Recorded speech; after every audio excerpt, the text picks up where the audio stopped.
दोस्तों, जाने अनजाने में कुछ ऐसी गलतियां कर देते हैं जिसका पछतावा हमें बाद में होता है। हमें जब अपनी गलती का एहसास होता है तब बहुत देर हो जाती है, तब तक हम बर्बाद हो चुके होते हैं। तो आखिर वो जीवन में कौन कौन सी गलतियां हैं जिसके बारे में हमें पता नहीं है, जो हमें बर्बाद कर रही है। आइए आज इस कहानी में यही बात करते हैं कि इंसान की कौन कौन सी गलतियां हैं जो उन्हें बर्बाद कर देती है। अपनी बर्बादी के कारण अगर हम पता कर लें तो हमारा जीवन सुखमय बन सकता है। बहुत समय पहले की बात है, एक नगर में एक धनी सेठ रहा करता था। उस सेठ के पास सभी तरह की सुख सुविधाएं थी, लेकिन उसकी कोई संतान नहीं थी। संतान के दुख में वो हमेशा चिंतित रहता था। फिर एक दिन उसे पता चलता है कि उसकी पत्नी गर्भवती है। वो बहुत प्रसन्न हो जाता है। फिर उसने अपनी पत्नी का खूब ख्याल रखा। ऐसे में एक दिन उसके घर पर एक पुत्र का जन्म होता है। सेठ पुत्र के जन्म पर बहुत ही प्रसन्न था। उसने पूरे नगर में मिठाई बंटवाई और उसके खुशी का कोई ठिकाना ना था। देखते ही देखते उसका पुत्र बड़ा हो गया और सेठ ने अपने पुत्र को गुरुकुल भेजने का निर्णय किया ताकि वह पढ़ लिख कर एक विद्वान बन सके। अभी उसके पुत्र की उम्र ज्यादा नहीं हुई थी, लेकिन उसने छोटी ही उम्र में अपने पुत्र को गुरुकुल भेज दिया। गुरुकुल में वो बालक अच्छे से शिक्षा ग्रहण करता, अपने गुरु की सभी आज्ञाओं का पालन करता। ऐसे में वह बालक वहाँ का सबसे होनहार विद्यार्थी बन गया। गुरुकुल में उस बालक ने सारे वेद, पुराण और शास्त्रों का अध्ययन किया और बहुत बड़ा विद्वान बन गया। गुरु भी उस बालक से बहुत ही प्रसन्न थे कि उसने छोटी ही उम्र में सारा ज्ञान अर्जित कर लिया। लेकिन वो कहते हैं ना, समय कब बदल जाए किसी को पता नहीं रहता।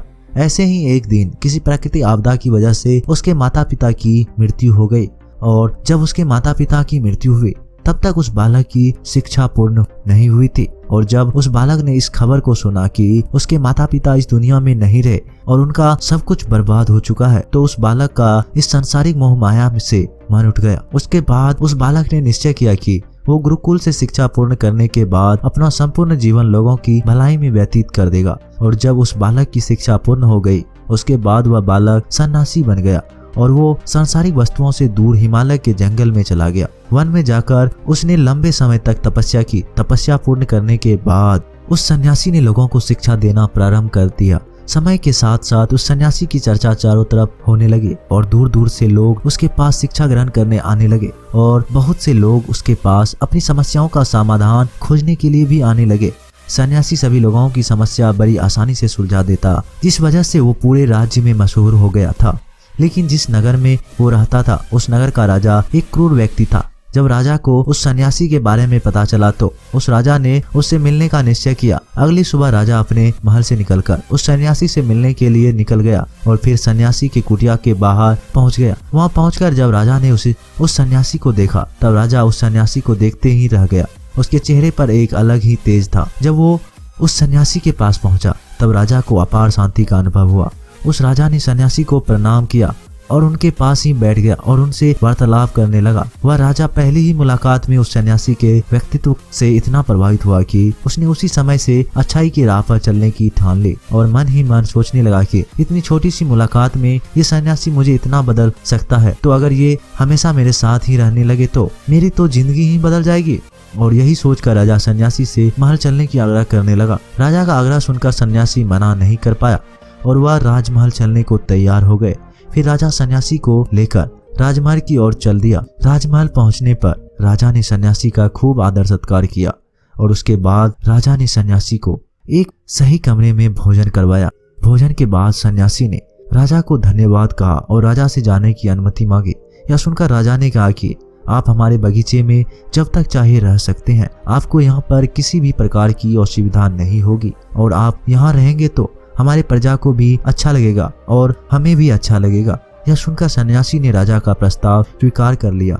उसके बाद राजा ने सेवकों से कहा कि सन्यासी महाराज के लिए बगीचे में रहने का, खाने का, वस्त्र इत्यादि का प्रबंध किया जाए।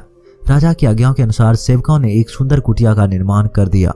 उसके बाद वह सन्यासी उसी कुटिया में रहने लगे। सन्यासी को उस कुटिया में रहते रहते कई साल बीत गए और इस दौरान राजा ने उनकी खूब सेवा की। एक बार एक आवश्यक काम की वजह से राजा और रानी को दूसरे राज्य में जाना पड़ा, इसीलिए उन्होंने एक सेवादार को सन्यासी की सेवा में नियुक्त कर दिया। पर वो सेवादार राजा के जाने के बाद बीमार पड़ गया और अपने घर चला गया और कभी लौटकर वापस नहीं आया। ऐसे में राजा जब वापस आया तो सन्यासी क्रोध के मारे उस राजा को बहुत कुछ सुनाया और राजा से कहा कि हे राजन, जो जिम्मेदारी तुम पूरा नहीं कर सकते तो उसे उठाते ही क्यों हो। तब राजा ने सन्यासी से क्षमा मांगते हुए कहा, हे गुरुदेव, यदि मुझसे कोई भूल हो गई हो तो उसके लिए मैं आपसे क्षमा मांगता हूँ। मुझे क्षमा कर दीजिए और आप अपना क्रोध शांत कीजिए और कृपा करके बताइए कि आपको क्या कष्ट हुआ है। यह सुनकर उस सन्यासी ने कहा, तुम्हारे जाने के बाद मुझे यहाँ पर किसी ने भोजन नहीं दिया और मैं बहुत दिनों तक भूखा ही रहा। मुझे यहाँ पर आकर किसी ने पूछा तक नहीं कि मैं किस हाल में हूँ। यह सुनकर राजा ने सन्यासी से फिर क्षमा मांगी और कहा, हे गुरुदेव, आज के बाद ऐसी कोई गलती नहीं होगी। और इसके बाद मामला शांत हो गया। जब राजा और सन्यासी के बीच वार्तालाप हो रही थी तब रानी भी ये सारी बातें चुपके से सुन रही थी और सब कुछ देख रही थी। उसके बाद राजा ने उस सन्यासी को कोई भी शिकायत का मौका नहीं दिया और उसकी खूब सेवा की। परंतु कुछ दिनों बाद राजा को फिर किसी आवश्यक कार्य से अपने राज्य से बाहर जाना पड़ा। लेकिन इस बार राजा ने राज्य से बाहर जाने से पहले अपने रानी को कहा कि जब तक मैं नहीं आऊं तब तक आप स्वयं सन्यासी को देखभाल करोगी। ये सुनकर रानी ने कहा कि जी महाराज, आप निश्चित होकर जाइए, मैं सन्यासी महाराज की अच्छे से सेवा करूंगी। उसके बाद रानी हर रोज भोजन बनाकर सन्यासी को भेज देती थी। लेकिन एक दिन रानी नहाने के लिए चली गई और सन्यासी को भोजन देना भूल गई। सन्यासी ने काफी देर तक भोजन का इंतजार किया, लेकिन जब भोजन नहीं आया तो सन्यासी सोच में पड़ गया कि आज खाना क्यों नहीं आया। उसके बाद सन्यासी ने सोचा कि वह खुद महल में जाकर देखे कि आखिर अब तक खाना क्यों नहीं आया और फिर वह महल पहुंच गया। जब वह महल के अंदर दाखिल हुआ, वहाँ उसकी नजर रानी पर पड़ी। रानी के लंबे लंबे घने बाल, केस जो कि उसके कमर पर लहरा रही थी, उसकी कजरारी आंखें जो देखने मात्र से किसी को भी घायल कर दे, उसकी हिरनी जैसी चाल। रानी के इतने सुंदर रूप को देखकर सन्यासी चकित हो गया और रानी की सुंदरता सन्यासी के मन में घर कर गई और वह वहां से बिना कुछ कहे ही अपनी कुटिया में लौट आया। सन्यासी रानी के रूप की सुंदरता को भूल ना सका और वह खाना पीना छोड़कर अपनी कुटिया में पड़ा रहा। सन्यासी अपने विचारों के चलते कई दिनों तक कुछ नहीं खाया, जिसकी वजह से वो बहुत कमजोर हो गया। फिर कुछ समय बाद राजा वापस लौटे और जब उन्हें सन्यासी की हालत का पता चला तो वो सीधे सन्यासी से मिलने उनके कुटिया के पास पहुंच गए और बोले कि हे गुरुदेव, क्या बात है, आपको क्या हो गया है और आप इतने कमजोर कैसे हो गए? आखिर आपको किस बात की चिंता है? किस गहरी सोच में आप डूबे हुए हो? क्या मुझसे कोई भूल हो गई है? तब सन्यासी ने कहा कि नहीं राजन, आपसे कोई भूल नहीं हुई है। यह सुनकर राजा ने कहा, तो फिर आखिर क्या बात है, आप मुझे बताइए, मैं आपकी परेशानी जरूर हल करूंगा। यह सुनकर सन्यासी ने राजा से कहा कि हे राजन, मैं आपके रानी की अद्भुत सुंदरता को देखकर उनके विचारों में खो गया हूँ और अब मैं रानी के बिना जिंदा भी नहीं रह सकता। ये बात सुनकर राजा हैरान रह गया और कुछ देर सोचने के बाद राजा ने उस सन्यासी से कहा, मैं आपको रानी दे दूंगा।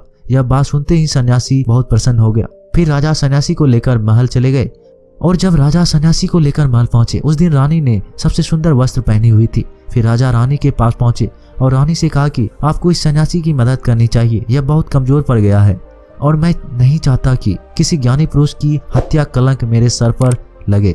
उसके बाद राजा ने रानी से पूछा कि क्या आप इस कलंक को अपने सर लेना चाहेगी?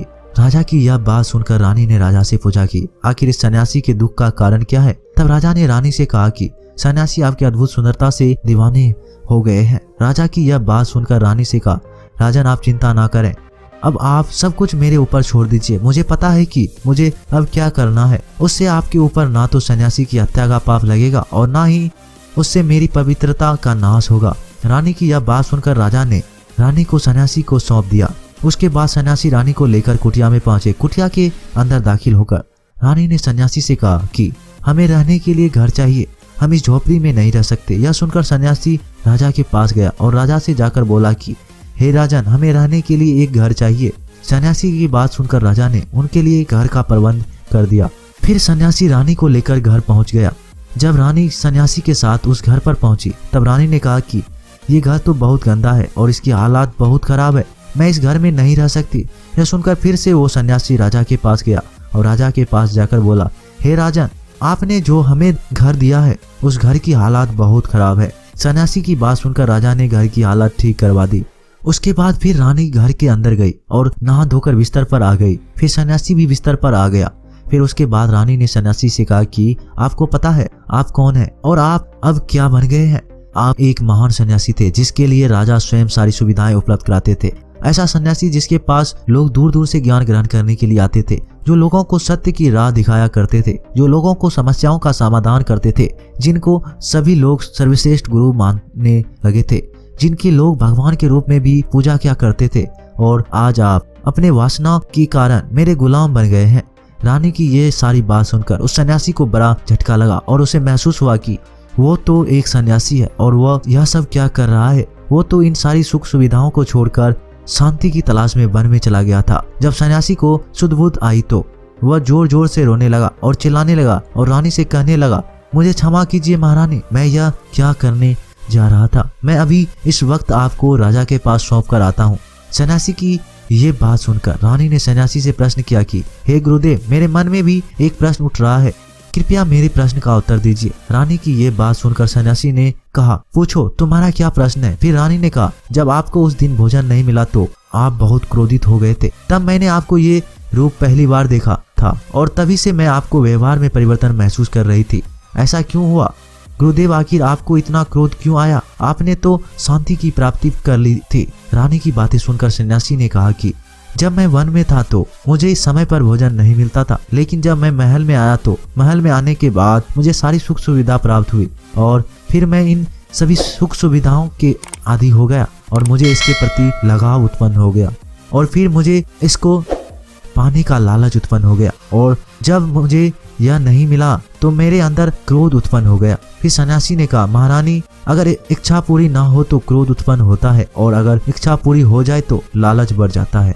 सन्यासी ने आगे कहा, यह इच्छा की पूर्ति ही मुझे वासनाओं के द्वार पर ले आई है और मैं आपके प्रति आकर्षित हो गया। इसके बाद वह सन्यासी रानी को लेकर राजा के पास पहुंचा और बोला, हे राजन, मुझे क्षमा कर दीजिए, मुझे अपनी गलती का एहसास हो गया है। ये लो आपकी रानी, मुझे ये सब नहीं चाहिए। मैं अपनी इच्छा में वशीभूत होकर ये गलत कार्य करने जा रहा था और अपने जीवन को बर्बाद कर रहा था, लेकिन अब मुझे सब कुछ समझ आ गया है। उसके बाद उस सन्यासी ने कहा कि हे राजन, मनुष्य की बर्बादी का कारण उसकी 4 आदतें बनती है और दुनिया के हर एक व्यक्ति के अंदर ये 4 अवगुण होते हैं, लेकिन जो व्यक्ति इन पर नियंत्रण पा लेता है वह दुख और परेशानियों से बच जाता है और वही जो व्यक्ति इन चारों देशों पर नियंत्रण नहीं कर पाते हैं वो बर्बाद होने के कगार पर पहुंच जाता है।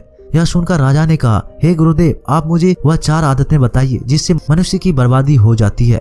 फिर सन्यासी ने राजा को मनुष्य को बर्बाद कर देने वाली 4 आदतों के बारे में बताया कि हे राजन, मनुष्य को बर्बाद करने वाली पहली आदत है उसकी इच्छा, क्योंकि इच्छा ही दुनिया के हर एक व्यक्ति के अंदर पहला अवगुण होता है और जो व्यक्ति अपनी इच्छाओं को नियंत्रण में नहीं रख पाता है वो जीवन में किसी भी जगह सफल नहीं हो पाता है, क्योंकि जैसे ही उसकी एक इच्छा पूरी होती है वह दूसरी की ओर बढ़ने लगता है और दूसरी पूरी होती है तो तीसरी इच्छा उसके मन में जागृत हो जाती है और फिर ऐसा करते करते इच्छाओं पर नियंत्रण ना होने के कारण इंसान के मन में संतोष का भाव नहीं आ पाता है और इसी जाल में उलझा रहता है, दुखी रहता है। इसीलिए राजन, जब हम अपनी इच्छाओं पर नियंत्रण पा लेते हैं तो हमारे मन पर भी नियंत्रण कर लेते हैं और जब हमारा मन हमारे वश में होता है तो हमें सुख ही सुख की प्राप्ति होती है। फिर जो हम चाहते हैं वही हमारे साथ होता है। फिर सन्यासी कहता है कि हे राजन, मनुष्य को बर्बाद करने वाली दूसरी आदत है वासना। वासना का जन्म